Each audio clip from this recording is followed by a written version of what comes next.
அஸ்ஸலாமு அலைக்கும் கைஸ். கருவாட்டு குழம்பு செய்ய போகிறோம். நாங்கள் பார்த்துருக்க பாருங்கள்.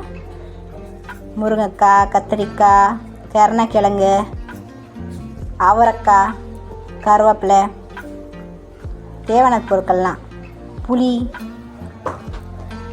2 மீடியம் சைஸ் ஆனியன், குழம்புத்தூள், இது பாருங்கள் வாழை கருவாடு.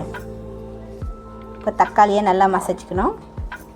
இந்த புளி இருந்துச்சுல, அந்த புளி நல்லா மசிச்சு அந்த தண்ணி சாறு எடுத்து வச்சுருக்கேன். அதுலேயே அந்த டொமேட்டோ நல்லா மசிச்சு அந்த தண்ணியில் ஆட் பண்ணோம்.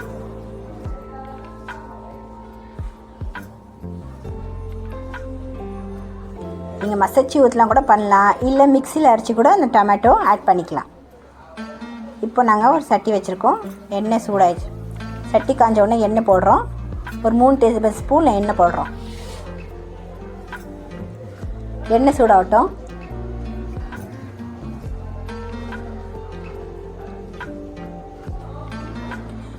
எண்ணெய் சூடான பிறகு அதில் கடுகு ஆட் பண்ண போகிறோம்.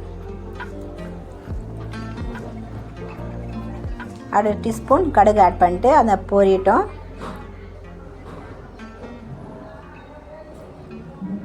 கடுகு நல்லா பொரிஞ்ச பிறகு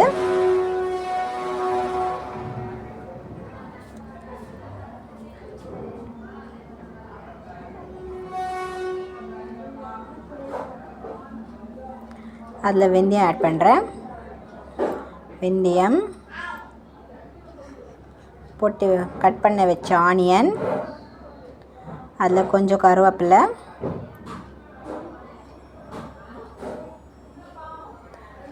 ஆட் பண்ணிட்டு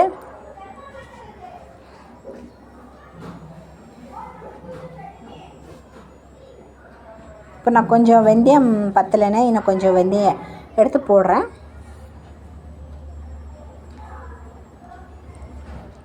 அதுக்கு பிறகு கிளறணும். நல்லா கிண்டிட்டு அந்த ஆனியன் நல்லா ப்ரௌனிஷ் ஆகணும்.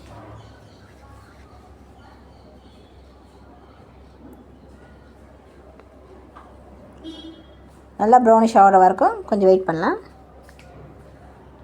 இங்கே பாருங்கள், லைட்டாக ப்ரௌனிஷ் ஆகிடுச்சா? சும்மா கண்ணாடி பதத்துக்கு வந்தாலே போதும். அதுக்கு பிறகு காய் ஆட் பண்ணலாம். முருங்கைக்காய், கருணக்கிழங்கு போட்டு நல்லா கிண்டுங்க.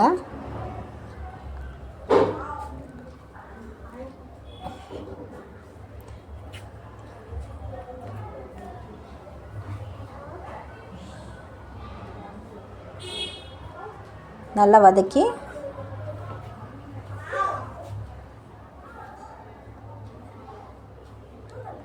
நல்லா வதக்குங்க. கருணக்கிழங்குனா நல்லா வேகணும், அதனால தான்.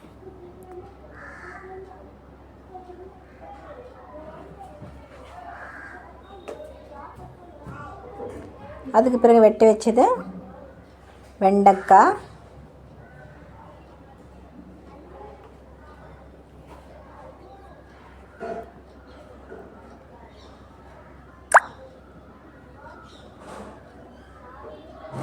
கத்திரிக்காய்,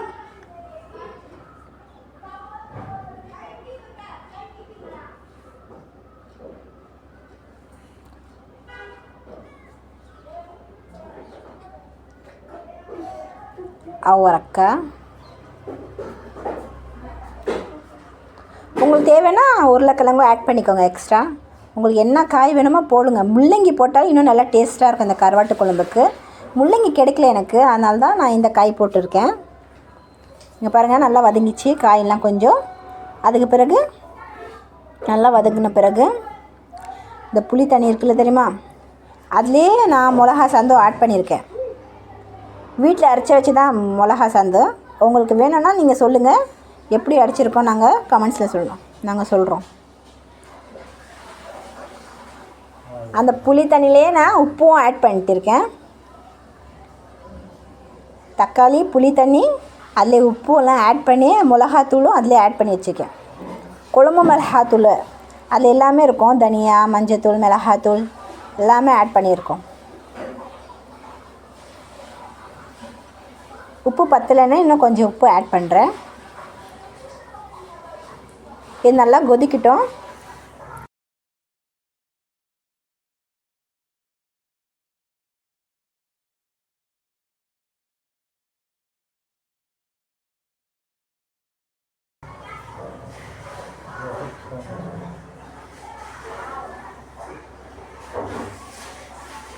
நல்லா கொதி வந்த பிறகு இப்போ கருவாடு ஆட் பண்ணுறேன். வாழை கருவாடு நான் காமிச்சேன்ல, அந்த வாழை கருவாடு நல்லா கொதிச்சு ஒரு 10 நிமிஷம் கழித்து தான் நான் போடுறேன்.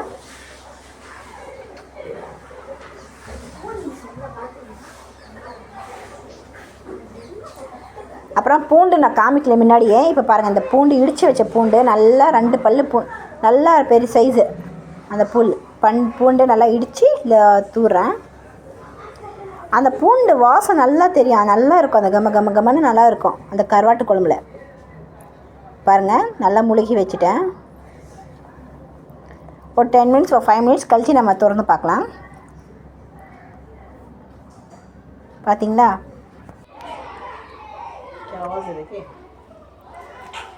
பாருங்கள் நல்லா கொதி வந்துச்சு. நல்லா அந்த கருவாட்டு குழம்பு அந்த வாசம் பாருங்களேன், அப்படியே இந்த மலைக்கும் அதுக்கும் அழகாக அல்ஹம்துலில்லாஹ் அவ்வளோ நல்லா இருக்குது.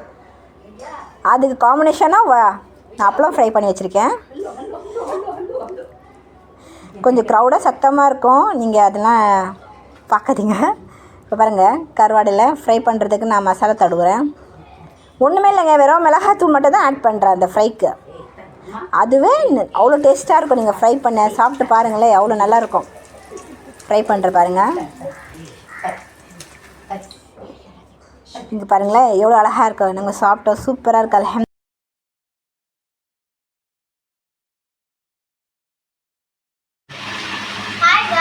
நம்ம பார்த்தது கருவாட்டு குழம்பும் மற்றும் கருவாடு ஃப்ரையும் செம்ம டேஸ்டி யம்மியாக இருந்துச்சு.